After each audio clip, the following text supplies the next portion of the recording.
back down and shut your trap. It's time for Keeping It Sports with M3. Are you ready? Are you ready? Well, I'll need some beer. Are you ready? You have to ask me nicely. Come on now, don't be bashful. Are you ready? Are you ready for Place for the best sports talk and news surrounding each league. I can prove it with my usual flawless logic. Hey man, this time we're gonna do it my way. What's your name again? And now, here's your host, M3, Mike Rosansky. Good afternoon, everyone. How's everything going out there? Coming to you from Cherry Hill, New Jersey, it's time for Keeping It Sports with M3, powered by the Connecticut School of Broadcasting. Once again, hope you're all having a great afternoon. Hope everything's going well for you here on this Monday, the 21st day of March. It's officially springtime, although it doesn't completely feel like that here on the East Coast. Going to be kind of a mixed bag on that for the next couple of weeks, but I digress on that. Oh, we're right in the middle of it, people. One of the best times of the sports calendar, a time that you love. It also aggravates you, of course, with it being March Madness. We'll get to more on this madness as the hour goes on, because it's really been a maddening time. I think we can all do one thing right now, and that's tear these in half, because a lot of us had our brackets destroyed over the weekend in certain circumstances. But as I said, I'll save a lot more of that as we go on here, because I wanted to start off with what was probably the most surprising news that came out of this entire week.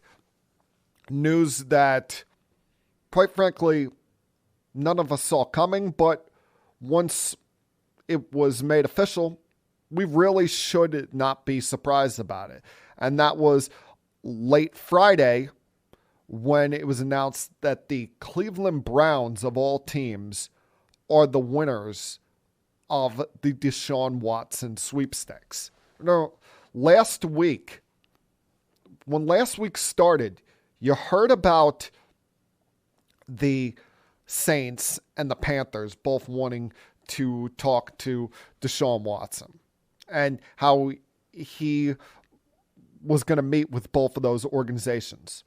Then as the week went on, you started seeing people like Ian Rappaport and Adam Schefter say, a wild card team in the mix here. Watch out for the Atlanta Falcons.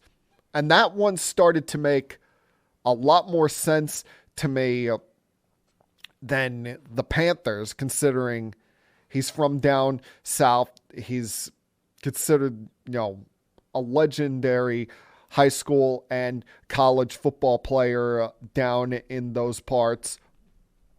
You have a pretty good team in Atlanta that, has an aging quarterback in Matt Ryan that they're looking for the opportunity to move on from.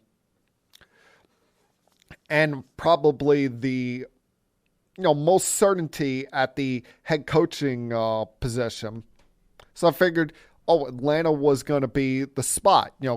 Carolina, kind of still the jury is out on Matt Rule, and that the Saints are beginning anew with Dennis Allen as their head coach. So I figured Atlanta was going to be the team. When I started hearing Cleveland in the mix there, no big-time players usually go to Cleveland by choice. It's either you're drafted there or you're going there in a trade. Odell Beckham Jr. couldn't wait to get out of Cleveland. That's why, you can argue that he kind of forced his way out there last year. And originally, Thursday, you heard, oh, they were out of the mix. But then things changed within 24 to 36 hours when Deshaun Watson agreed to be traded there once they threw at him one of the most insane contracts in NFL history. No, they threw at him a brand new 5-year, $230 million contract. And remember, Deshaun was only 1 year into that original 4-year, $160 million contract extension that he had signed with the Texans. And he only made $10 million off of it because that contract was extremely backloaded, was going to be extremely team-friendly for that first year that any team traded for him. Well, now this one becomes even more team-friendly, becomes even more insane in the first year because, yeah, you look at it on the surface, it's 5 years, $230 million, fully guaranteed, the largest guarantees ever given to a player in NFL history. But next year's salary has a base salary of $1 million. And why was that done? Because in all likelihood, Deshaun Watson's not going to play much next year. In all likelihood, these 22 civil suits that he's dealing with right now are probably going to be settled in time for the preseason. And Deshaun Watson will likely face a lengthy suspension, somewhere between 6 to 8 games. So, they threw at him this kind of new deal saying, oh, we'll backload it. We'll give you $57 million a year for the final 4 years. The first year, you'll have to take a bit of a haircut here since you're probably going to face a suspension for most of it. And that's why when you look at this for Cleveland, they're doing it based on 2023 and beyond. It's not for next year. Next year, people can get all excited about it, saying, oh, Cleveland, now, they've got Deshaun Watson there as their quarterback. He's probably not going to play till the second half of the year, so I would not expect the Browns to be truly in the mix for the playoffs, even with the talent that they have surrounding on that roster. You still have 2 really good running backs. You brought in Amari Cooper. You still got Myles Garrett on that defense. They're working on trying to bring back Jadeveon Clowney. So it's going to be kind of I don't think it's going to be a mess like it was 2 years ago under Freddie Kitchens, but it's not going to be what it's been the last couple of years, where you're talking about them as an instant playoff contender when the season gets started. Browns fans are going to have to kind of curtail their excitement. But there's reason to be excited here. When the guy's able to play, he's one of the best quarterbacks in the NFL.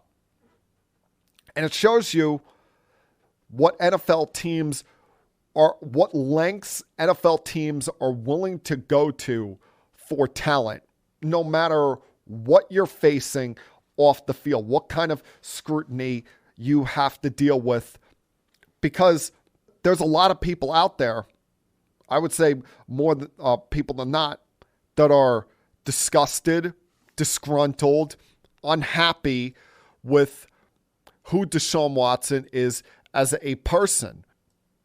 I've already seen quite a few Browns fans on social media that are saying, oh, I don't want to be a Browns fan anymore because this guy's on my team. As I told you last week, even though he's not facing criminal charges here, he's not completely innocent. They just didn't have enough evidence to take this to trial.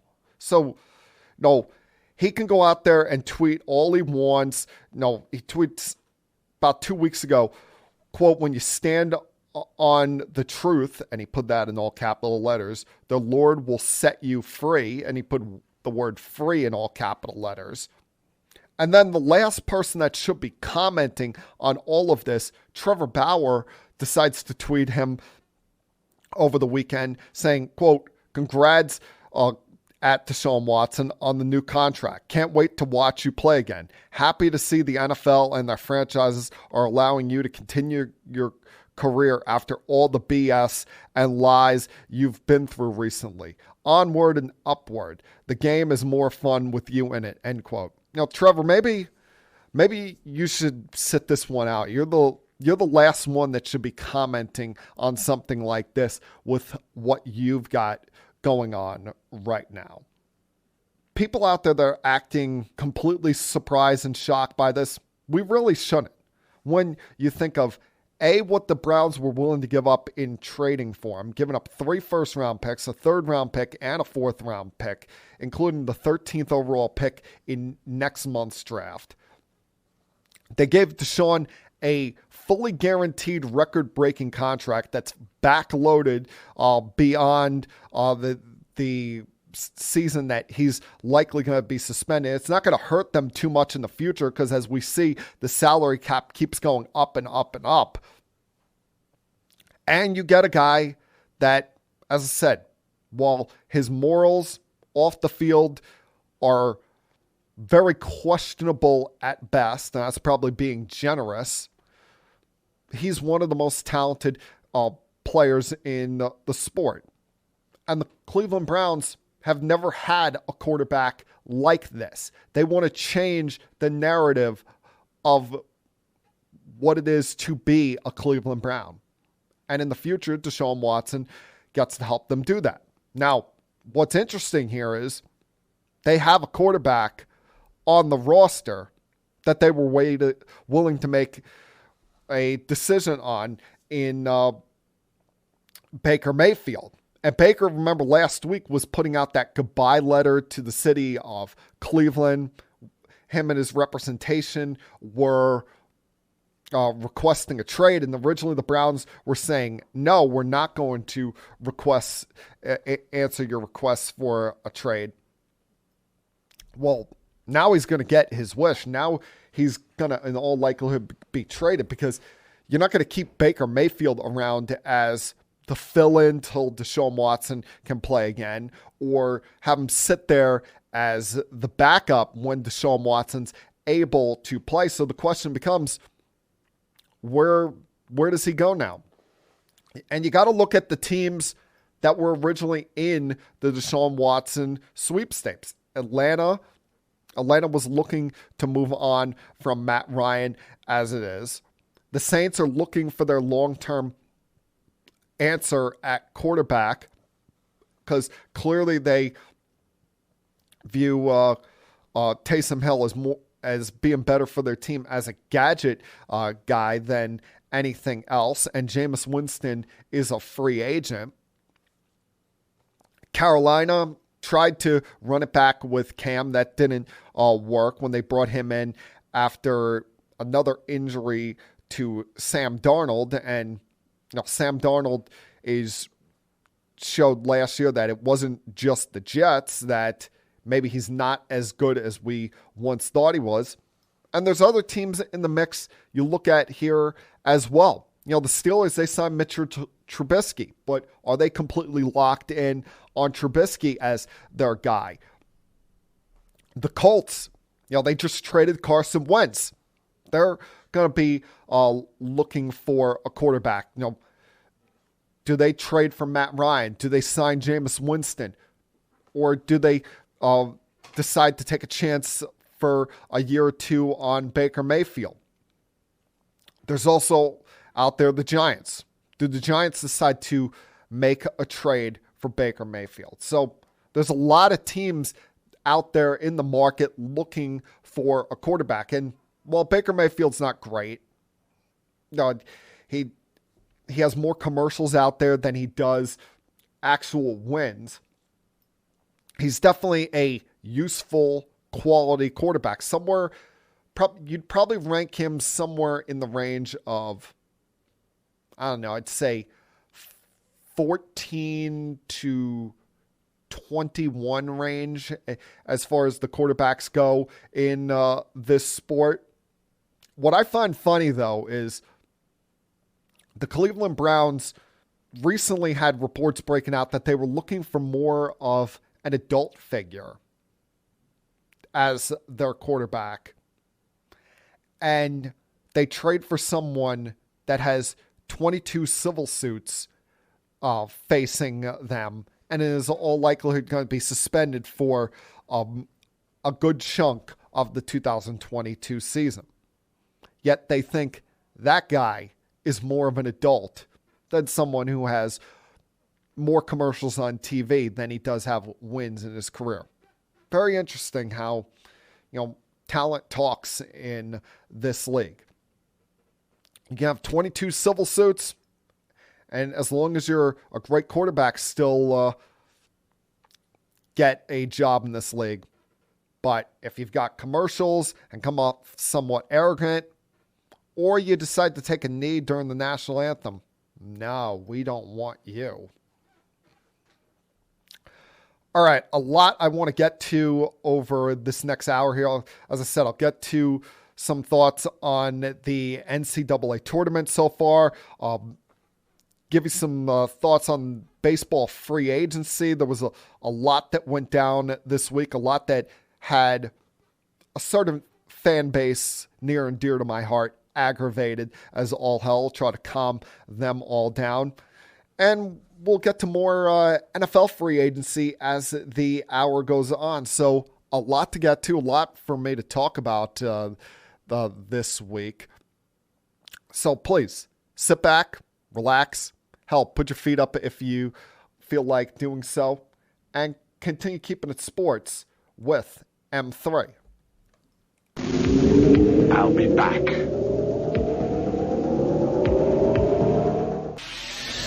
Connecticut School of Broadcasting founder Dick Robinson. You know, the media business has changed a lot since we opened our doors in 1964. Now media content is everywhere, on air, online, on the go. More than ever, companies are looking for people to help drive this new media. At Connecticut School of Broadcasting, you'll get hands-on training on the latest software and equipment in a matter of months, not years. Connecticut School of Broadcasting has placed thousands of grads in broadcast media careers. It's all about versatility. You see, at a radio station, if you also know how to shoot, edit, and post videos, you become a pretty hot commodity. That's the training you get at Connecticut School of Broadcasting. Connecticut School of Broadcasting, with locations up and down the East Coast from Massachusetts to Miami. Call 1-800-TV-RADIO or log on to GoCSB.com. Connecticut School of Broadcasting, the nation's oldest and largest group of broadcast media schools, redefining training in radio, TV, and new media. Get trained. Get connected. 1-800-TV-RADIO.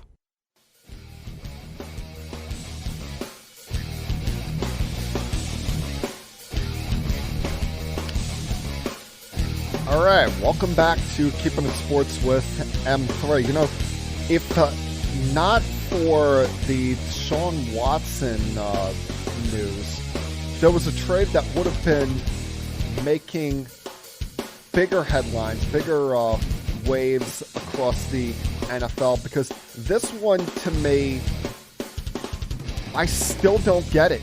Even as I sit here, 48 to 72 hours later, I still don't understand why this trade was allowed to go down, and not by the league, because the league will allow any trade unless there's a high level of complaints, unless someone's trying to supersede the salary cap with it.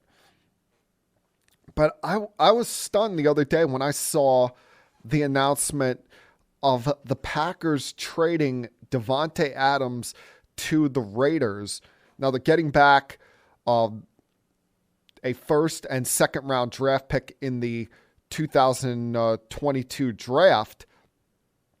And the Raiders are giving Devonte a record-breaking extension for a receiver. He now becomes the highest-paid receiver in the sport on a 5-year, $141 million contract extension. But if you're the Packers, why the hell would you agree to this? Why the hell?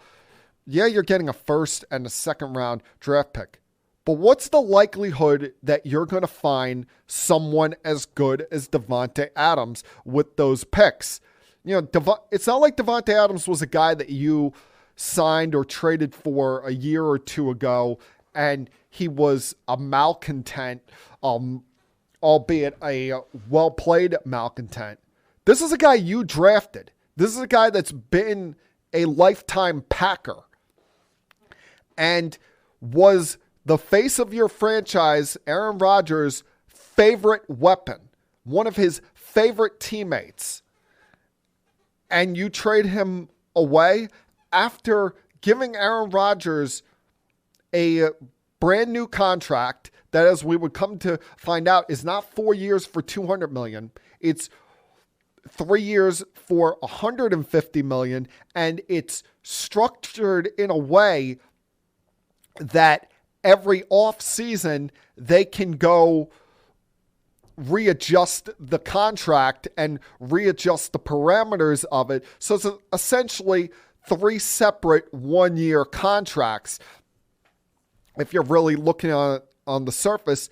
And Aaron, in a way, gave them a bit of a break because the way that it is structured, it lessened his cap hit from being in the 40 millions down to the high 20 millions and allowed room for them to go re-sign some of his players. And you figure, oh, all right, with doing that, Devonte Adams will be next. He didn't want to play on the franchise tag. They'll get his deal done instead. They jump at the first opportunity of someone offering them a first-round draft pick. Are they being a little bit too arrogant here in the fact that you've got one of the best to ever play the game at quarterback, still one of the top quarterbacks in the sport, still playing at an elite level heading into his age 38 season. He'll be 39 in December. Why wouldn't you want to keep as much talent around him as possible? It really did not make sense to me. If I'm a Packer fan today, I'm thinking, wow, 10 days ago, I was happy as all can be. Rodgers looks like he's going to finish his career as a Packer. And then we get rid of his tag team partner. And in all likelihood, we're not going to be able to find a player as good as that in the draft. It really, if you ask me, made no sense. Now, in the case of the Las Vegas Raiders, it's a great deal. It's phenomenal that you didn't have to give up more than this, because we've seen teams like the Seattle Seahawks give up multiple first-round picks for a safety. And the wide receiver position has proven to be more valuable in this league than any safety ever has been. And you give up these picks. He fills the void that was left behind with Henry Ruggs spending, the rest of his prime years in prison somewhere. You get a guy that is not just a great player, but he's a great teammate. He's a model citizen. I mean, there's never been anything derogatory said about Devonte Adams off the field, at least that I can remember, at least that I can think of. So this is a winning trade for the Oakland Raiders. You get Derek Carr, a nice new shiny toy there in Devonte Adams.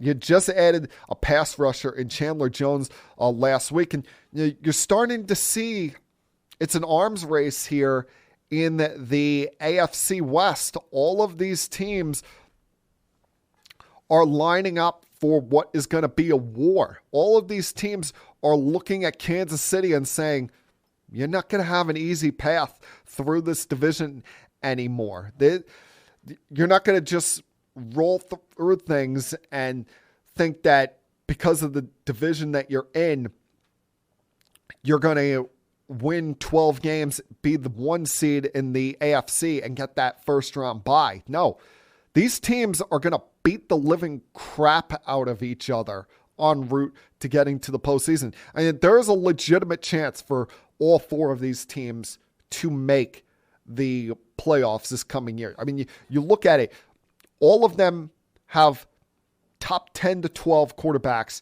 in this sport, with Mahomes in Kansas City, Herbert in LA, the Broncos just getting Russell Wilson, and the Raiders still having Derek Carr, who's as underrated a quarterback as we have in the sport right now. And the other 3 teams have all made upgrades in this last week, not just with the Raiders getting Adams and Chandler Jones, but you look at the Chargers upgrading their defense, getting another pass rusher to pair up with Joey Bosa, getting Khalil Mack from the Bears for less than what the Bears gave up to originally get him 3 seasons ago. And then signing J.C. Jackson to a big deal, giving him $40 million guaranteed. I was stunned that the Patriots just let this guy walk away, not even placing the franchise tag, because even if you thought that he was going to be unhappy playing on the franchise tag, as the reports are coming out of New England, you at least put the tag on him, and then you tell other teams, hey, come and get him and get something for him. I mean, that's a rare misstep by the Patriots, if you ask me, because they've done nothing this offseason of significance as far as improving and upgrading their roster, and they let arguably their best defensive player go to the Chargers for absolutely nothing. And then you look at the Broncos, they've upgraded on the defensive end of things. After losing a defensive player in the trade to get Russell Wilson, they go out and steal DJ Jones, one of the best run-stopping defensive tackles in the sport, add to their defensive line there, and then within hours later, swoop in and get Randy Gregory from the Cowboys. Now, listen, Randy Gregory has had his own problems on and off the field. On the field and staying healthy at times, off the field when it comes to getting busted for PED use. But the guy is still a very good player when available. Now, I know they say availability is the best ability, but when he's out there, he's a very talented pass rusher and is going to add something to that Broncos defense. So the AFC West is going to be very fun to watch next season. A couple other teams made some big upgrades in this last week. The Bills, I thought it was a foregone conclusion that Von Miller was either going to stay in LA or return to the Denver Broncos, but he got a big deal from the Buffalo Bills, a deal that you don't typically see given to a 32-year-old in the NFL these days, especially a 32-year-old pass rusher. You think that's the year where they start to edge out of their prime. But Von Miller he's just a different kind of cat. He's built differently than most.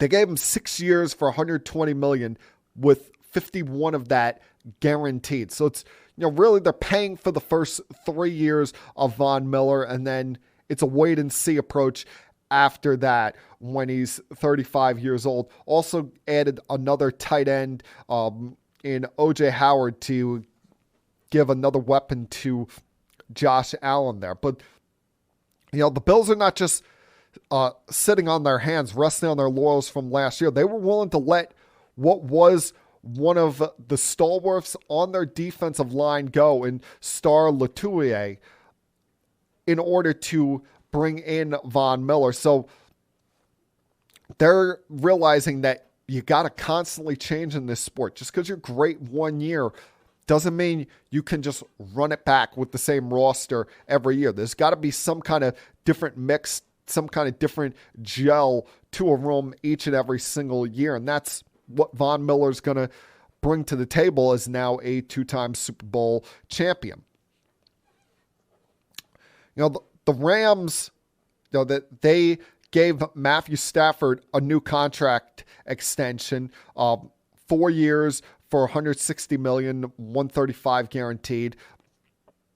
A team-friendly deal allowed them some more maneuverability as far as free agent signings are concerned, and allowing them to go get Allen Robinson. But on the other end of that, they would trade Robert Woods to the Tennessee Titans for a 6th-round draft pick. Robert Woods, who we'll see if he's ready at the start of it next season, coming off of a torn ACL. And I know, there's a lot of Jet fans out there who are saying, wow, Robert Woods was got for a 6th-round pick. Why didn't the Jets try to go after him? Clearly, the Rams were sending him to a team that he wanted to go to. He looked at the Titans, saw that they just got rid of Julio Jones, and realized he's got a chance to be the top guy there, Ryan Tannehill's number 1 target. He wasn't going to come to the Jets unless he got a new contract thrown in the mix there. And listen, Jet fans will be disappointed because we didn't get Robert Woods or didn't trade for Amari Cooper this offseason. But the Jets so far have done a pretty decent job in free agency. They haven't broken the bank per se, but they've brought in some useful pieces. First off, they kept a couple of guys that are, glue guys, that are guys you want to have on your team that are winning type players in Braxton Berrios and Tevin Coleman as your second running back. Both of those guys I wanted back on this team, especially Berrios, because I kept having this fear that he was going to end up as a New England Patriot and be, Bill Belichick's new Julian Edelman, Danny Woodhead, Danny Amendola type player. So I was happy with that, and that they're only paying him $6 million a year. So it's a pretty good deal that they got him for. But you sign a couple of new tight ends, including CJ Uzomah from the Bengals to give a safety net to Zach Wilson. You had 2 players to the secondary in Jordan Whitehead to add as a safety, DJ Reed in the cornerback position. 2 guys that come from winning teams, with Whitehead being a former Buccaneer and Reed coming from the 49ers. 2 guys come from winning situations, be leaders on that defense. And you made another upgrade in the offensive line, bringing in Laken Tomlinson to play right guard. And now you've got, Vera Tucker at left guard, Tomlinson at right guard. They're making the right moves, the correct moves around Zach Wilson. Now it's about them playing it out on the field here. And while none of it is, sexy, none of it is, going out there and throwing $80 million at J.C. Jackson or making the trade and getting Devonte Adams. All of these, they're useful moves. And who says the Jets can't be, a sneaky sleeper team next year? A lot of it's going to rely on Zach Wilson taking that next step and seeing what you do in the draft. But I think the Jets are off to a pretty good start in their offseason. It's not insanity like the Jaguars did in free agency. I mean, you look at some of the money the Jaguars are just throwing out around. It's one thing to upgrade your offensive line, getting Brandon Sheriff, a Pro Bowl guard, to upgrade your line. But some of these contracts, you give, $24 million a year to Foye Oluokun. as a pass rusher. You give Christian Kirk, who's a nice wide receiver, a number 2, number 3 type of wide receiver. You give him 4 years, $84 million, making him the 3rd highest paid receiver in the sport. I don't think anybody out there even thinks Christian Kirk is in the top 10 to 15 wide receivers in the sport. And you make him the 3rd highest in the NFL. And then giving $9 million to Evan Ingram. I know they had the most salary cap on space available, but they just threw around money. It was, you're looking at them thinking, what the hell are the Jaguars doing? And there's got to be a lot of pissed off general managers around the sport right now, especially with the contract that was given to Christian Kirk, realizing that, damn, they gave an average wide receiver $21 million a year. Imagine what we're going to have to deal with now with guys who are better than them. So while Jet fans will be somewhat disappointed, be happy that your team was not, being stupid and potentially detrimental with how you use your cap space so far this offseason. All right, going to take a break here, come back on the other side, and start talking about the NCAA tournament a little bit. A lot of surprises over the weekend. Get to that and some baseball as we go on here. Continue keeping it sports with M3. I'll be back.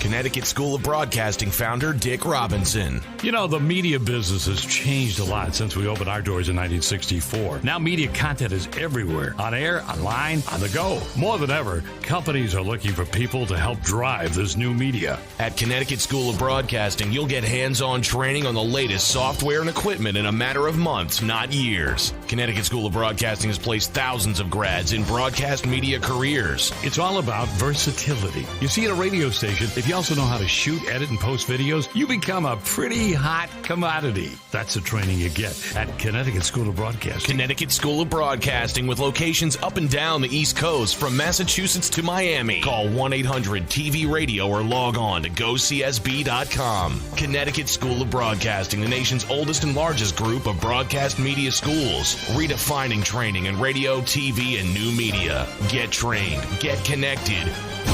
1-800-TV-RADIO.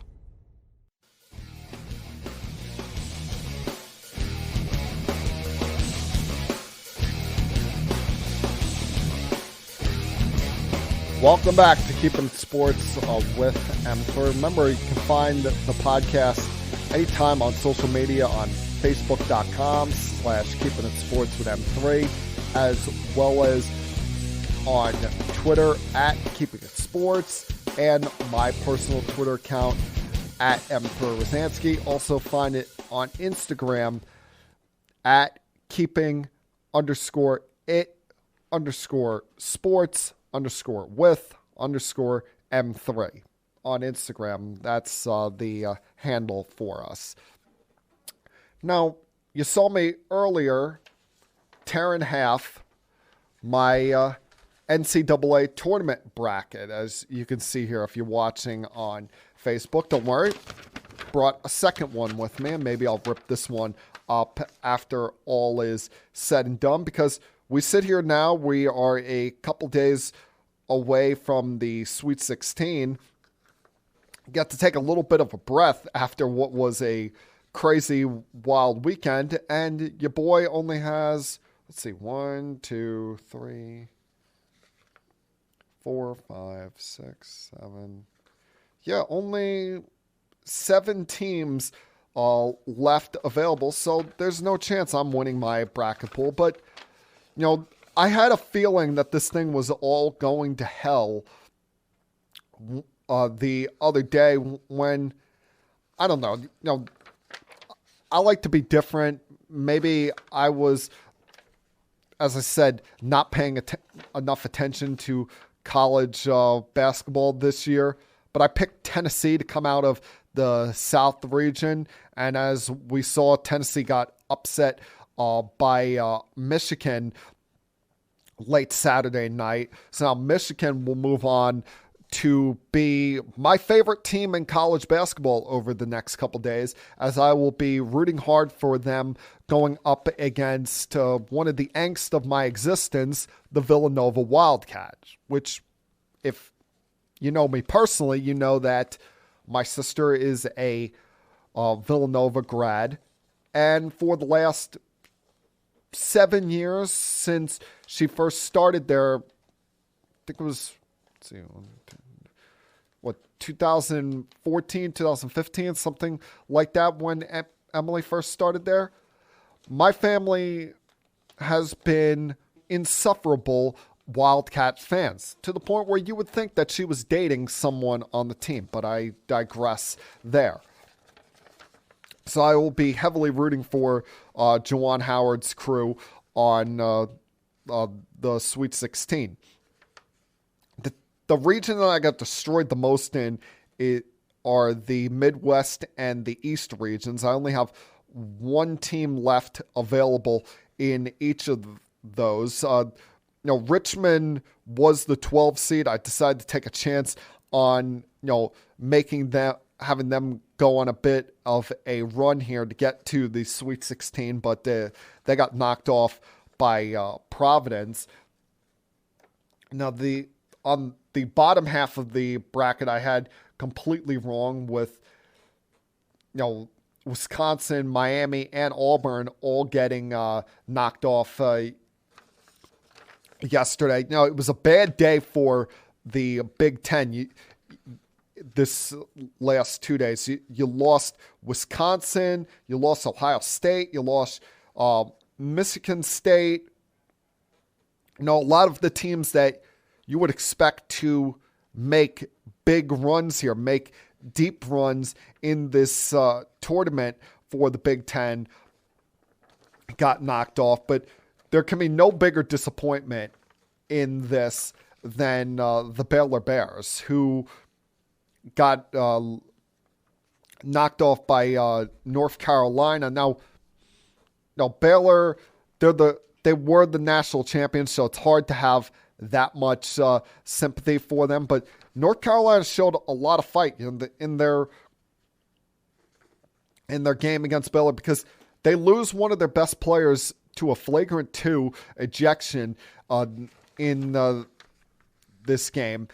Blew what was a 20-point lead, and you're thinking, here comes Baylor. They're fighting back from down by 25 at one point. But North Carolina showed a lot of grit, a lot of toughness in staying alive in this tournament. Now, of course, the darling, the apple to all of our eyes right now is the 2 seed out of the East region, St. Peter's, who, I will be perfectly honest with you, I did not know that university was in the state of New Jersey before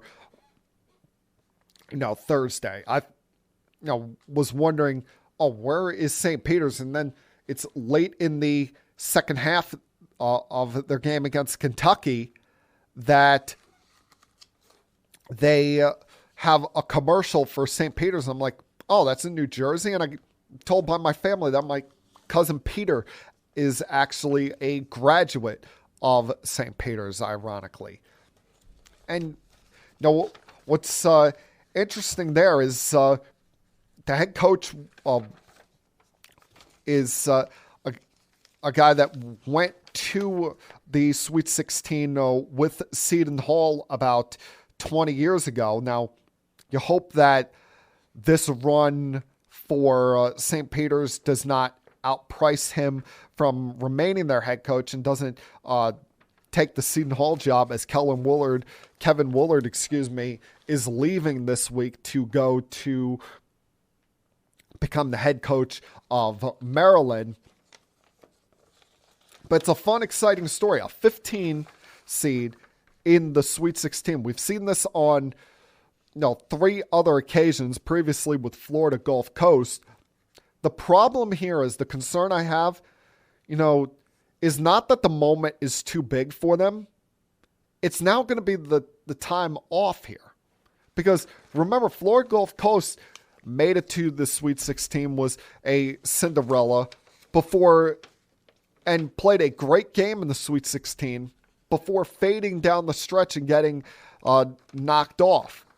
Now they're legends on campus already, no matter what they do for the rest of this tournament. But they've got 3 to 4 days to think about it. Before, they only had less than 48 hours to think about it. And sometimes heart, will, and momentum can outplay talent. And this time off, you hope is not too much of an hindrance for them, because how great would it be if we're sitting there over the weekend and St. Peter's is going up against North Carolina or UCLA in an Elite 8 matchup with a chance to get to New Orleans for the Final Four. Listen, they're going to have a humongous crowd there later this week on Friday night when they play Purdue, because the game's taking place right across the river at Wells Fargo Center. So you got to imagine there's going to be a ton of St. Peter's alum attending this game.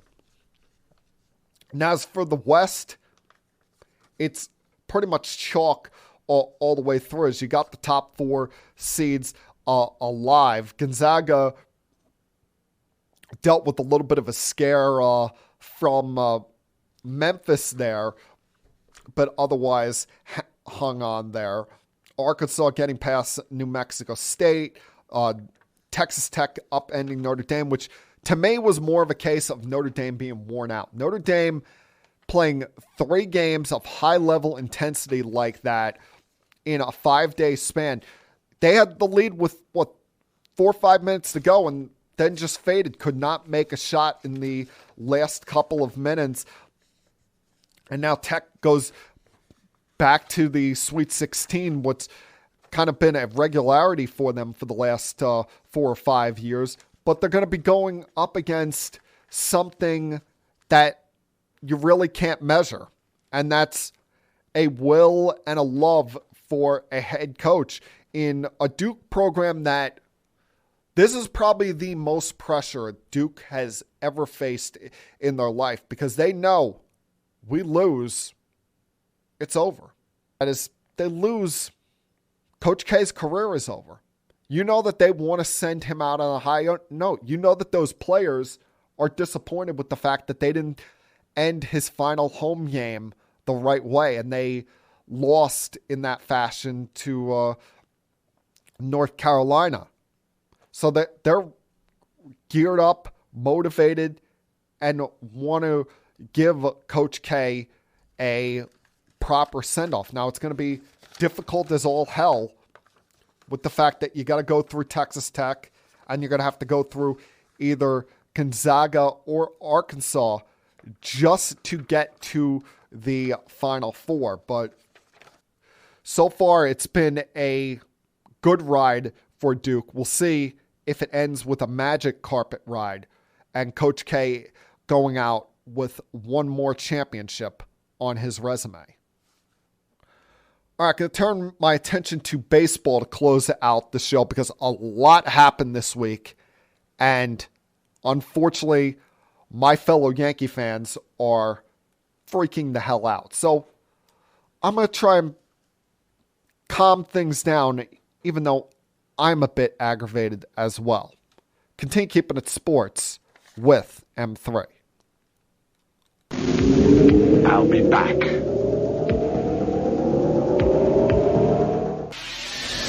Connecticut School of Broadcasting founder Dick Robinson. You know, the media business has changed a lot since we opened our doors in 1964. Now media content is everywhere. On air, online, on the go. More than ever, companies are looking for people to help drive this new media. At Connecticut School of Broadcasting, you'll get hands-on training on the latest software and equipment in a matter of months, not years. Connecticut School of Broadcasting has placed thousands of grads in broadcast media careers. It's all about versatility. You see, at a radio station, if you also know how to shoot, edit, and post videos, you become a pretty hot commodity. That's the training you get at Connecticut School of Broadcasting. Connecticut School of Broadcasting with locations up and down the East Coast from Massachusetts to Miami. Call 1-800-TV-RADIO or log on to GoCSB.com. Connecticut School of Broadcasting, the nation's oldest and largest group of broadcast media schools, redefining training in radio, TV, and new media. Get trained. Get connected.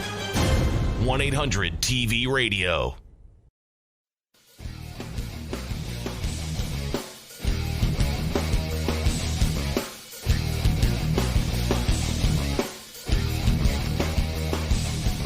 Couple more minutes here, but let's close things out with some thoughts on Major League Baseball, where if you're a San Diego Padre fan, player, or especially a member of that front office today, you have got to be aggravated as all hell with the news that's come out about Fernando Tatis Jr. Fernando Tatis Jr., who comes into spring training already with an injury. The MRIs and exams showed that he has a fractured left wrist and will miss up to 3 months. And, he started feeling this while ramping up, doing his activities, swinging the bat at home, preparing for spring training. But this injury, quite frankly, could have been avoided because in early December, if you're connecting the dots here, he fell off of a motorcycle at home in the Dominican Republic, an injury that at the time they said was just a bunch of scrapes and bruises.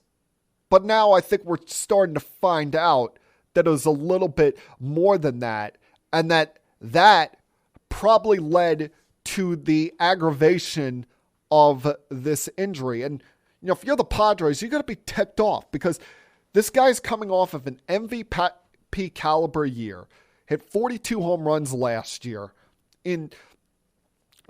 after they just gave him a record-breaking contract for a 21-year-old that wasn't even arbitration eligible yet. Remember, prior to last year, they gave him that 14-year extension for $340 million. And, it's one thing if he just got hurt doing baseball stuff or working out, but he got hurt because he was probably goofing around on a motorcycle. And, I remember when this happened with Aaron Boone when he got hurt playing a pickup game of basketball, but he was doing that as a way to work out and prepare for the baseball season, but he still lost his salary for the year. The Yankees outright released him, and he didn't come back until the 2005 season. If you're the Padres, you got to do some investigation here and see if the dots are fully connected here and have an honest sit down with this kid. And if he does, figure out a way to recoup some of that money, because this, quite frankly, you should not be paying him to sit on the sidelines like this. It's, as I said, it's one thing if he got hurt working out, but it sounds like to me he was, and excuse my language, he was effing off, and that's what led to this injury. And quite frankly, that's not even the dumbest thing that happened in the NL West this week. Can someone explain to me what the Colorado Rockies are doing? Let's look at the last few years of the Colorado Rockies. All right, you traded Nolan Arenado to the St. Louis Cardinals, and essentially have gotten nothing for him back. You also paid $50 million for the Cardinals to take him.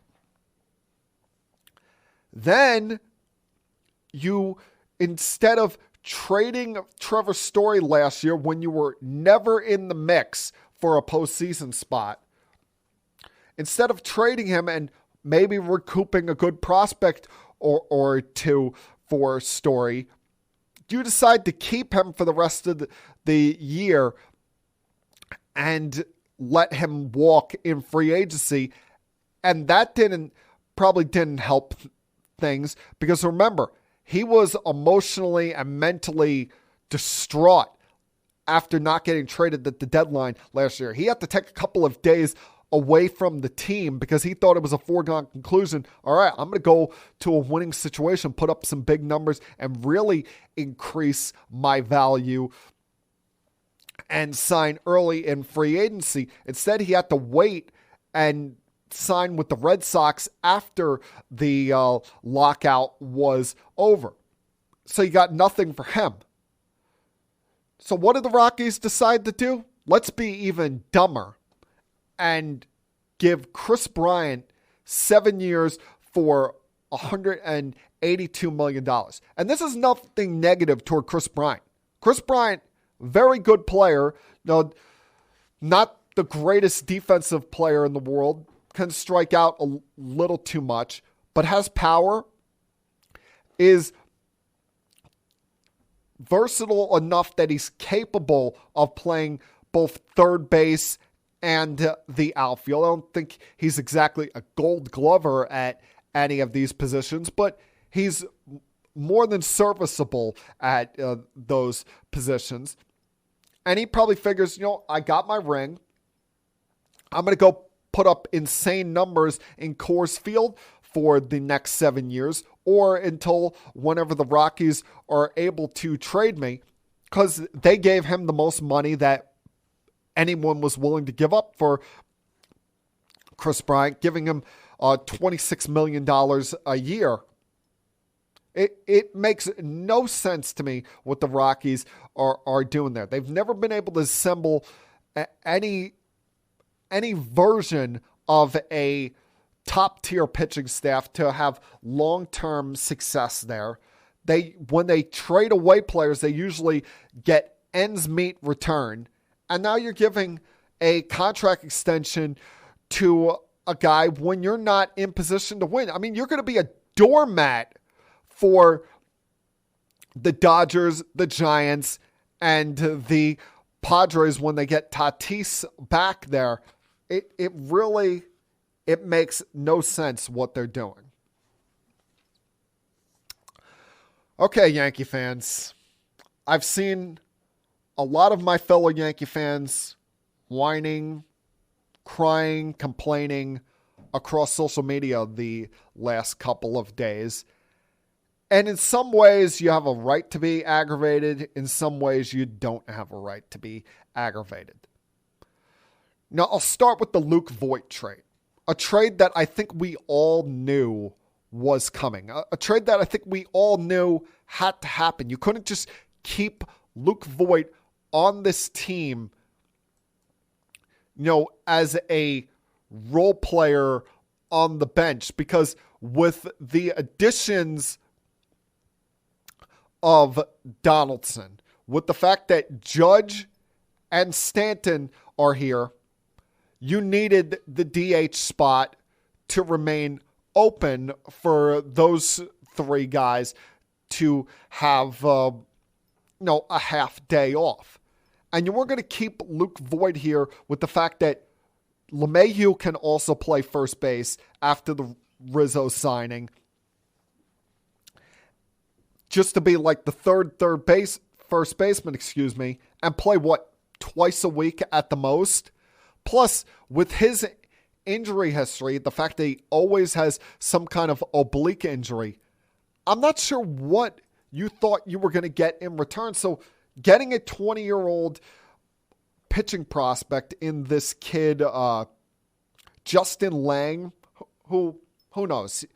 He was a first-round pick, but struggled in the minors last year. More of a lottery pick that you're getting here. This is probably the best you could have asked for. You weren't going to get some humongous package in return for him. You weren't going to get, what the Oakland A's just got for Matt Olsen. So the whining, complaining there needs to calm down. And you have a useful first baseman in Anthony Rizzo. Is it the first baseman that would have been my number one choice? No. Probably would have been my number 3 choice of the options that were available. Even though I like Rizzo as a guy, he's a good glove at first base, and I think he will perform well in this lineup this year. He would have been my number 3 choice behind Matt Olsen and Freddie Freeman. And I'm not so much annoyed with the Yankees not getting either Freddie Freeman or signing Trevor Story, because I think a lot of the annoyance from Yankee fans in not signing Trevor Story is the fact that he went to the Boston Red Sox.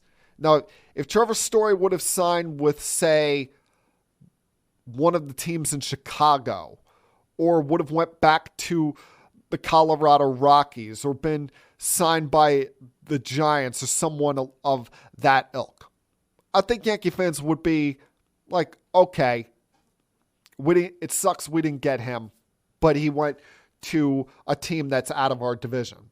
But because he's going to the Red Sox and changing positions to do so, going to play second base with them having Bogarts there at shortstop, that has Yankee fans up in arms. I'm not even so much annoyed with Freeman because, he goes to the Dodgers, and the only time the Yankees will probably see the Dodgers is if they meet up in the World Series. My issues are more so with not getting either Matt Olsen or Carlos Correa. I get it. I look at the Matt Olsen deal, and I see the 4 prospects that the A's got back. And if you did the Yankee equivalent of this trade, it would be their number 1 prospect, Anthony Volpe, who we'll get to in a second, the young outfielder, Jason Dominguez, who we've heard about forever now, and he's not even 20 years old yet. Their top 2 prospects there. A catching prospect they drafted a couple of years ago named Austin Wells, and a pitching prospect they drafted back in 2020 named Beck Way. That would have been the equivalent of the package you're sending to the A's to get Matt Olsen, who's only 27 years old and an all-around great player who's got plenty of prime years left. That's why the Braves, quite frankly, probably got a discount in the contract extension they immediately gave him. 8 years for $168 million. Probably well worth giving up the 4 prospects that they gave up. But when you take that and add it to the fact that, let's face it, you got worked over by the Minnesota Twins. In the past, the Yankees have been that team that will take the bad contract, dump it off to some, bottom dweller or some team that they could take full advantage of, and use that money to go sign a better player at that position or add some top stud pitcher. Well, finally it's come back around, and somebody did it to the Yankees and worked them over. Got them willing to take Josh Donaldson's contract in order to clear up some money, just because they were the team that was willing to take on Gary Sanchez. And what did the Twins do? 5 days later, as you're going to bed late Friday night, they signed Carlos Correa. And it's not even like they've signed Carlos Correa long term. It's not like they gave in to Carlos Correa's demands probably of a long-term 10-year deal. They got him for a deal that I think you're going to start seeing more and more in today's baseball. A deal that I think every team would jump at. A 3-year, $105.3 million contract where there are opt-outs after each of the first 2 years. So if Correa performs the level that we expect Correa to be, he'll opt out after this year when he'll still be, only 28 years old and be able to make major buck again next offseason when he'll be the only top-flight shortstop available on the market. And who does he have as his agent? Oh, yeah, that's right. Scott Boras. And Scott will get him the most money available. That had me so annoyed on late Friday night because, like I said last week, there's Yankee fans that are still annoyed about the Astros sign-stealing scandal. But the first moment that he had a walk-off home run or did something big to get the Yankees in the postseason and perform well in the postseason, as has been his habit with the Astros, y'all would have been running out there buying his t-shirt, would have been ignoring the whole sign-stealing thing. Hell, there are guys that helped the Yankees win World Series in the late 90s that used PEDs. Not the core four, Bernie or O'Neill, but there are other guys that were involved in that were doing PEDs at that time and on the late 90s Yankees. And I know Pettit did PEDs, but that was, slightly after the dynasty years. But you added $50 million for Josh Donaldson when you really didn't have to. And you could have put that money toward Carlos Correa. It's not even like you were committing toward Correa long term. If this was still November or December before the lockout happened, Correa wouldn't have settled for this contract. But the fact that the regular season starts 2 weeks from Thursday, he needed to get into spring training somewhere. He's like, all right, the Twins, not normally my number one choice for a destination, but I'll settle for this for now so that I can get a deal done and get on a team somewhere. Now, the Yankees talk all about these two young shortstop prospects, Anthony Volpe and Oswald Peraza. By not signing any of these big free agent shortstops that were available, probably the best shortstop free agent class we've ever seen, with not just Correa, but you had Corey Seager, who was my original number one choice to sign. With Story out there, with Javi Baez. I'm sure I'm forgetting a name or two. Hell, you could have spent $4 million on Andrelton Simmons as a stopgap guy. And instead, you make the trade for Donaldson, who is going to be useful for this team, but he comes with his warts, and add $50 million to the payroll for the next 2 years just to get rid of Gary Sanchez. Now you've put an endless amount of pressure of these two kids, especially Volpe. Because Peraza, they project to be very good. The Yankees, they talk about this kid, and there's a thought that he could be great. I don't remember the last time a Yankee prospect, maybe other than Judge, has been talked about this much, this millennium, by the Yankees, where they're falling over themselves every single time they talk about a kid. Falling over themselves in how much, they believe in this kid's long-term future. Now, if he's anything less than an all-star and puts anything up less than the numbers that you see him doing in the minor leagues, Cashman's going to hear about it till the end of time. It's going to be something that hangs over him for the rest of his GM career, where you could have gotten either Carlos Correa or Corey Seager, who were both at the perfect age, that age that you would want to sign any top flight free agent, 27 years old. And in the case of Correa, because of the lockout, you didn't even have to commit to 10 years. You could have gone, 1 to 2 years, given extra time for this kid to develop. Now, the pressure of the world is on him. And listen, that's not the only thing I'm aggravated when it comes to the Yankees on this offseason, because they've had a mediocre offseason. And we'll see how Donaldson and Connor Falea play here in New York. Hell, the catcher that they got from the Twins is already hurt, so who knows when he's going to be back dealing with an oblique injury. Might want to tell this kid who's built like Popeye the Sailor Man to calm down in the weight room. But the bigger issue that I have is beyond just not signing Correa or trading for Olsen.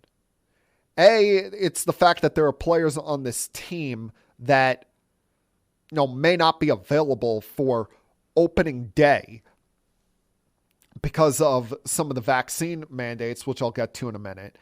And B, they didn't improve this pitching staff. There were so many pitchers available before the lockout that they could have gone after, but they were so conscientious of the luxury tax of, we have to wait to see what the new luxury tax is in the CBA, that they let all of the best free agent pitchers that were available just go by. Now, it's one thing, you probably weren't going to throw the crazy money that the Mets threw at Max Scherzer. But you could have got Robbie Ray, last year's Cy Young winner. He signed for $115 million with Seattle. You could have had Kevin Gausman. He signed for $110 with the Toronto Blue Jays. Marcus Stroman got 3 years, $70 million from the Cubs. Justin Verlander re-signed on a 1 year, $25 million deal with the Astros. Hell, he's not great, but he's a useful middle of the rotation pitcher. Eduardo Rodriguez got 5 years, $70 million from the Detroit Tigers. And none of those guys you even tried to go after. None of them you even tried to chase after. You sat on your hands and just waited for the new CBA. And you're going into a year where you expect Cole to be Cole even without the spider tack. But as much as I like Luis Severino, he's not pitched a full season since 2018. Missed all of 2019 pretty much outside of the final month. Missed all of 2020 due to Tommy John surgery recovery. Didn't come back until late last year as only a reliever and pitched a bit for them. So you don't know what you can expect out of him in a full season. Taillon's coming off a full year or a full off season recovering from a foot injury. Jordan Montgomery, while he's a nice pitcher, he's more of a middle to back end of the rotation guy. Nestor Cortez, I think, is more of a jack of all trades out of the bullpen kind of guy. Domingo Germán, what a surprise, is already hurt, and I'm already sick of his act anyway. And you don't have any of these young pitchers that are really ready for the big time, even though we've seen over the last couple of years bits and pieces of Davy Garcia and Luis Gil. None of them jump out as truly locked in, ready to be part of this rotation. So, it really is, it's frustrating, it's aggravating. Right now, you look at this off season for the Yankees, you got to give them like a C-, D+, because they improved defensively with getting rid of Gary Sanchez and upgraded that shortstop and third base defensively, but didn't get a center fielder, didn't improve this pitching staff. And you could have had Carlos Correa to really, make this a great offseason, and instead you let him go to the Twins for nothing. And then there's what hangs over both them and the Mets, and that's the fact that there are players that may not be available for them in their home games this year because of the stupid mandate that was put in by former New York Mayor Bill de Blasio. It's regarding the private sector's employees. Unvaccinated players will not be able to play, even with the Yankees and the Mets being outdoor teams. It requires any in-person workers, which the Yankees and Mets are, New York City based, to receive at least one of the COVID-19 vaccines in order to continue work. And they've said that even though the whole K2 NYC vaccine mandate for indoor spaces like gyms, dining, and entertainment was lifted 2 weeks ago, they're not sure when they're going to lift it. If they are, for, employers in here. And, my biggest problem with this mandate is the fact that, players from outside New York can come and play in the NBA and MLB. But, you could have players on the Yankees missing as much as 92 home games if they don't get vaccinated. Or players on the Mets get missing as many as 83 games. With the Yankees, you have 81 home games, you have 9 games in Toronto, and then 2 at the Mets. And then with the Mets, you have your 81 home games and 2 at the Yankees.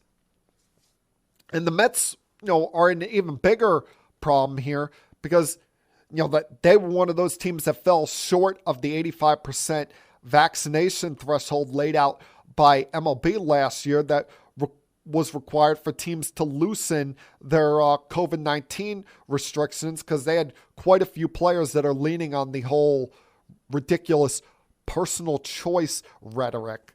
But, the Yankees, it could put a major hamper in the middle of their lineup because, Anthony Rizzo, him being a cancer survivor, he has not decided yet to get vaccinated.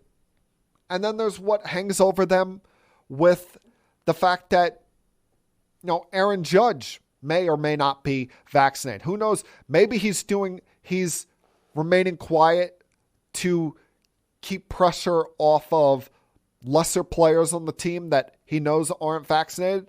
Or maybe he's just not vaccinated, but it comes at a poor time for him because, remember, this is his last time through arbitration. He's a free agent after this year. And you really think that Hal Steinbrenner and Brian Cashman are going to be willing to fork over a big 7 to 8 year contract extension for a guy that's only going to be available to play in 79 games this year? So it's a conundrum that the Yankees have to deal with right now. The Mets have to deal with. I really have no faith in this whole idea that, we got Randy Levine working with the New York City mayor's office trying to get the restrictions loosened here, get this mandate loosened. It does come off as hypocritical for the city to continue to have this mandate, especially when you just had the St. Patty's Day parade the other day. And as I said, you let visiting players come in and play without this mandate. But it's just annoying. And it's just adding on top of what was an annoyingly frustrating end to the off season for the Yankees that, like I said, you hope that they're right about Volpe and Peraza, especially Volpe, because if they're not, and neither one of them comes anywhere close to the level that Carlos Correa is going to be the next several years, they're going to have a lot of egg on their face, and it will be something that Brian Cashman has to hear about for the rest of his career. And that, my friends, was Keeping It Sports with M3 for Monday, March 21st, 2022. Everyone have a great night. Have a great week. Stay safe. Stay healthy. And I'll talk to you guys again, same time next week. Till then, peace. We have to go. Good night, everybody. I have had enough of you. Thank you for all the fun. Thank you. Hey, shut up, will you? I don't want to see you. I don't want to hear you. I don't want to smell you. Now leave. I'll be back.